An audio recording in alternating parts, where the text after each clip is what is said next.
उपवास और भूखी सास। सास ने पकड़ ली थी नवरात्रि के उपवास रखने की जिद। 9 माताओं के लिए 9 दिन व्रत रखूंगी।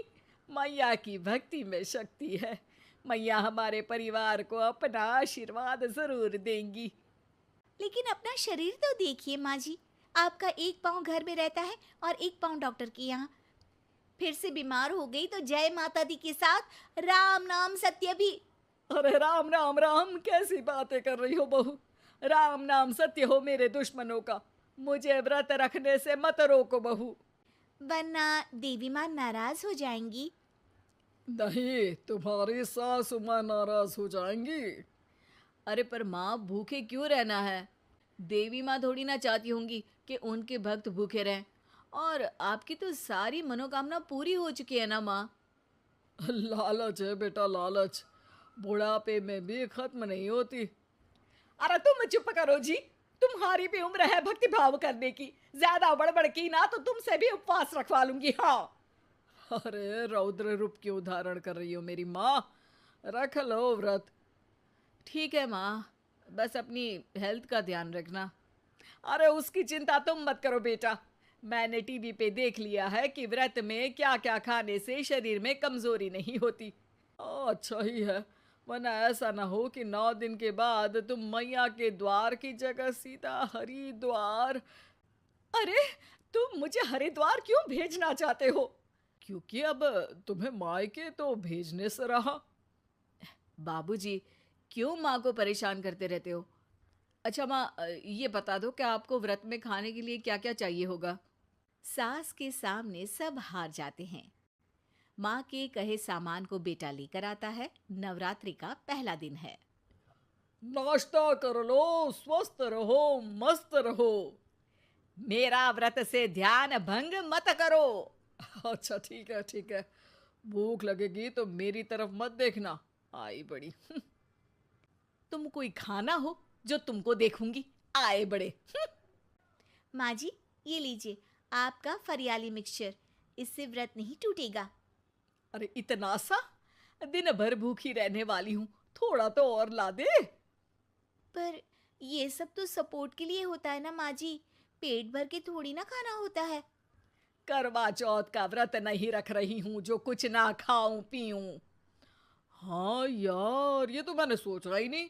तुम इतने सारे व्रत रखती हो तो मेरे लिए करवा चौथ का व्रत क्यों नहीं रखती? अरे जुबान पे तुम्हारा नाम न रखूं, व्रत क्या खाक रखूंगी तुम्हारे लिए। माँ के कहने पर बहू और भी फरियाली ले आती है, जिसे खाकर माँ डकार मारती है। इतनी जोर से डकारोगी तो दुर्गा मैया भी डर जाएंगी। तुमने तो उनके शेर से भी तेज आवाज निकाल दी। अरे शेर के जैसा पंजाबी मारती हूं मैं, देखना चाहोगे? तुम्हें पता है ना, व्रत रखते समय हिंसा वाली बातों से, विचारों से और बुरी चीजों से दूर रहना चाहिए।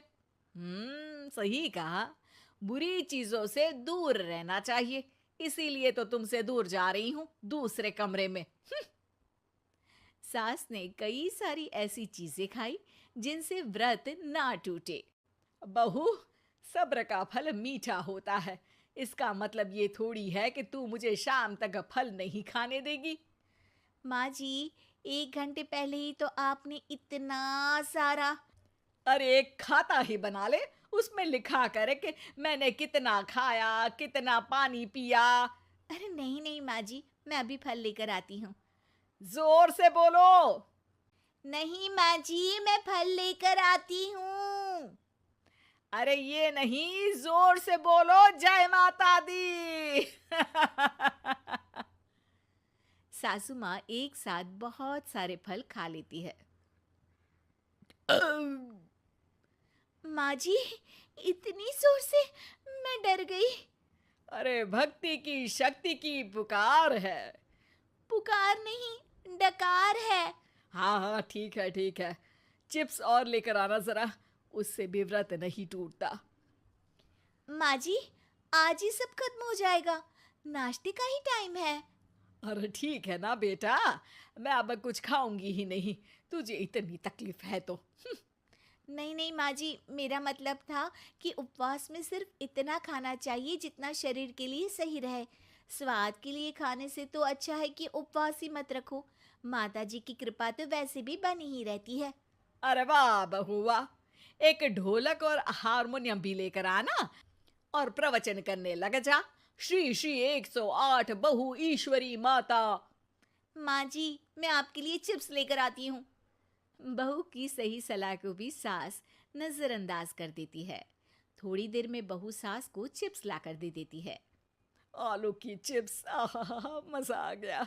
आलू किसी भी सब्जी में चला जाता है। आलू पनीर, आलू पालक, आलू टमाटर, आलू भिंडी और तो और पराठे में भी चला जाता है। वैसे ही इंसान को भी हर स्थिति में आलू जैसा होना चाहिए। थोड़ी देर में वहां ससुर जी आते हैं। क्या चिप्स खा रही हो? अरे नहीं जी, दिख तो चिप्स ही रही है। अरे तो पूछ क्यों रहे हो? अरे गुस्सा क्यों हो रही हो? उपवास में गुस्सा नहीं करना चाहिए। और ऐसा तो है नहीं कि सिर्फ तुम उपवास करती हो, हमने भी तो किया होगा कभी। नहीं जी नहीं, तुम तो कर ही नहीं सकते। तुम उपवास में भी भेजा खाओगे और भेजा खाने से उपवास टूट जाता है। अच्छा थोड़ी सी चिप्स मुझे दे दो, मन ललचा रहा है। नहीं, उपवास के लिए है। तुम अपना खाना खा लेना जो भी बने। पूरा दिन सास कुछ ना कुछ खाती रहती है। जैसे ही रात होती है, अब बस उपवास हो गया, अब मैं खाना खाऊंगी। जो दिन भर से खा रही थी उसको क्या बोलते हैं? बाबूजी क्यों माँ को परेशान करते रहते हो? अरे लड़के, तेरी माँ दिन भर से इतना खा चुकी है कि देश में भूखमरी की समस्या इसी की वजह से बढ़ रही है। और खाने की दिक्कत नहीं है, कितना भी खाए लेकिन सेहत इधर उधर होती रहती है। कुछ ऊपर नीचे हो गया तो तेरी माँ खाने के बाद हाथ धोएगी और तू अपनी माँ से हाथ धो बैठेगा। अरे इत्तू सा तो खाया था, उपवास भी ना तोड़ू क्या? ठीक है, नहीं खा रही बस। अरे बहू तुम ही बताओ, ये इत्तू सा मतलब कितना खाया है इसने? ना जी ना, मैं कुछ नहीं बोलूंगी। खाना दे रहे हो या नहीं, या 9 दिन बिना जल के उपवास रख लूं? देने के लिए धमकी अच्छी है, सुनने में भी डरावनी लग रही है। पर जैसे तुम्हारी जुबान में स्वाद का खून लगा है ना, तुम भूखी नहीं रह पाओगी। मैं कसम खाती हूँ जी। अरे देखो, कसम भी खाओगी तुम। अरे कुछ और दे दो इसको खाने को। ये ले, दाल चावल खा ले बस। डॉक्टर भी कहते थे कि माँ को आए दिन पेट से जुड़ी समस्या रहती है। बस इसी के लिए घर वाले पहले उन्हें उपवास नहीं करने दे रहे थे, लेकिन जब उपवास करने दिया तो माँ ने इतना फरियाली खाया कि घर वालों की चिंता बढ़ा दी। और जैसा कि घर वालों को डर था, अगले दिन उनकी तबीयत खराब भी हो गई। डॉक्टर को बुलाना पड़ा। अरे जितनी बार आप बीमार होते हो उस हिसाब से तो मुझे एक क्लिनिक आपके घर में ही खोल लेना चाहिए। या फिर क्लिनिक में ही इनका एक अलग कमरा बनवा देते हैं डॉक्टर साहब।